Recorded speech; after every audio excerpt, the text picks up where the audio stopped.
महाविकास आघाडीमध्ये उद्धव ठाकरे आणि काँग्रेस यांच्यातील मतभेद लपून राहिलेले नाहीत।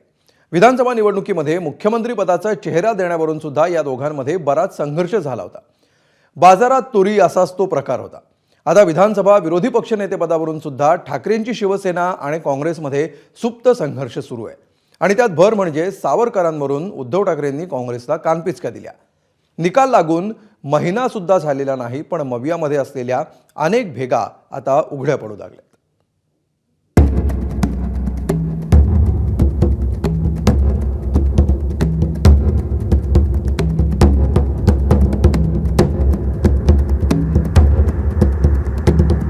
आज हिवाळी अधिवेशनात चर्चा होती उद्धव ठाकरेंची। नागपूर विधान भवनात उद्धव ठाकरेंनी घेतलेल्या भेटीगाठींची, नमस्कार चमत्कारांची आणि टाळलेल्या नजर भेटीची।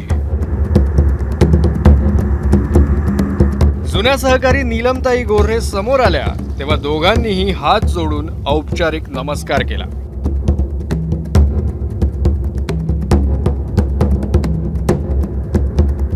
महाविकास आघाडीतील सहकारी काँग्रेसचे नाना पटोले आणि उद्धव ठाकरेंनी नजरानजर सुद्धा टाळली, अशीही चर्चा रंगली।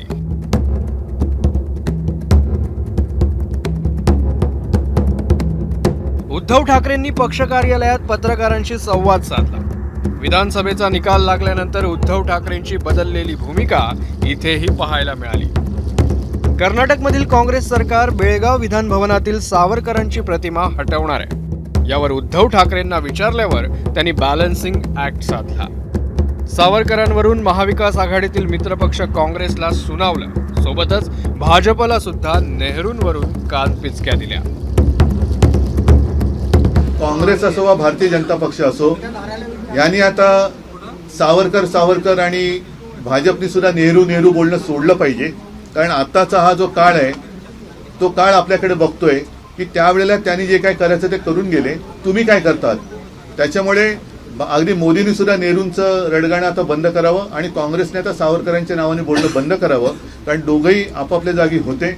आपण काय करणार आहोत हे लोकांना आता दाखवावं। आणि मुळामध्ये सावरकरांना भारतीय जनता पक्षाने एकदा भारतरत्न द्यायला काय हरकत आहे? का देत नाहीये? द्या ना त्यांना भारतरत्न।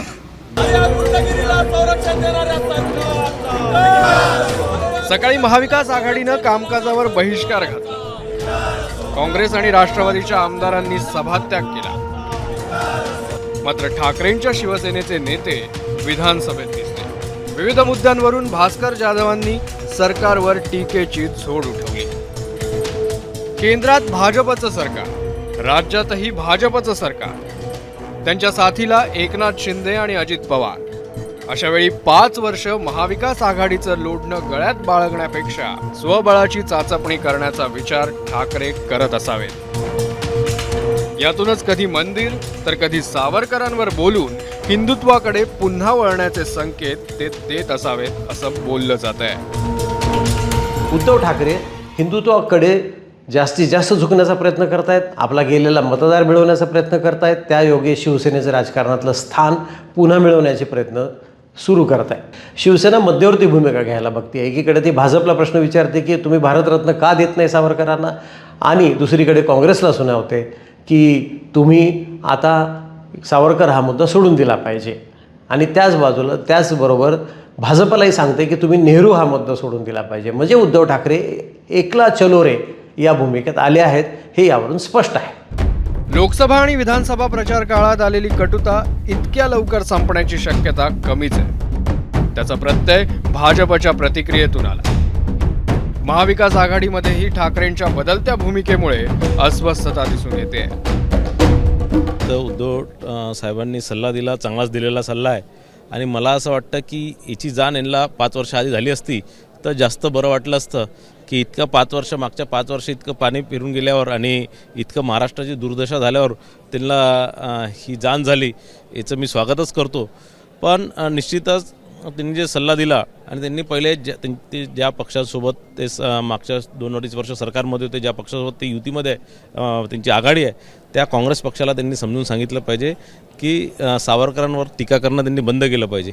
इतिहासामध्ये कोण जायचं, कोणाला जायचं नाही जायचं तो त्यांचा भाग आहे, व्यक्ती स्वातंत्र्य आहे। पण परभणी आणि बीडमध्ये ज्या घटना झाली आणि EVM-मधून निवडून आलेले जे सरकार ज्या पद्धतीनं मागासवर्गीयांवर अत्याचार करते आहे, त्यांना लाठीचार्ज करून त्यांना मारलं जाते आहे.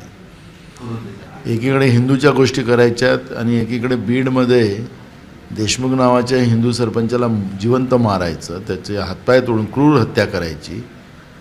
हे महाराष्ट्रातलं वर्तमान काय, आम्हाला त्याच्यावर प्रतिक्रिया द्यायची नाही आहे. मी तुम्हाला सांगितलं की महाराष्ट्राचं वर्तमानच धोक्यात आहे. शाहू फुले आंबेडकर विचारसरणीलाच संपुष्टात आणलं जाते आहे आणि त्याच्यामुळे ती चिंता काँग्रेसला आहे. महाविकास आघाडीत असून काँग्रेसपेक्षा वेगळी भूमिका घेणं, BMC साठी स्वबळाचा विचार करणं, हिंदुत्वाच्या मुद्द्यावर परत येणं, सावरकरांवरून थेट काँग्रेसला खडे बोल सुनावणं, मुख्यमंत्री आणि विधानसभा अध्यक्षांच्या भेटीला जाणं, एवढे सगळे बदल ठाकरेंच्या शिवसेनेमध्ये निकालाच्या महिन्याभरातच दिसतायत.